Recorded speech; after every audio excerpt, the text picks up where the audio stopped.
Hello everyone and welcome back to my channel Edmund Mindaros, and for today's quick tutorial I'm going to show you guys on how to turn on or turn off the spell tracker in your Opera web browser.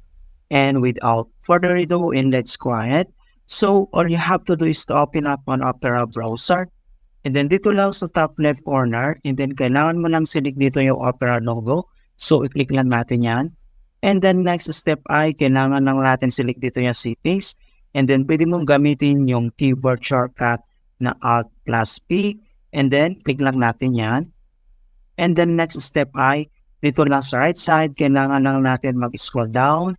And then dito sa pinakatulo makikita mo dito yung advanced. So i-click mo lang tong arrow na to. And then dito sa advanced settings, ang next step ay kailangan ulit natin mag-scroll down at ilocate natin yung spell check, right? So, and then, ito na siya. So, makikita mo dito yung spell check. So, check for spelling errors when you type text on web page.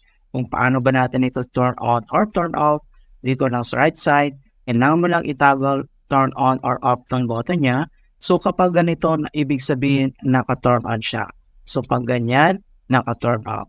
Right? So, dito naman sa baba, makita mo dito yung use spell check for yung language, mga kaibigan. Pwede mo i-turn on or turn off din siya. And then dito naman, pwede mo i-customize yung spell check.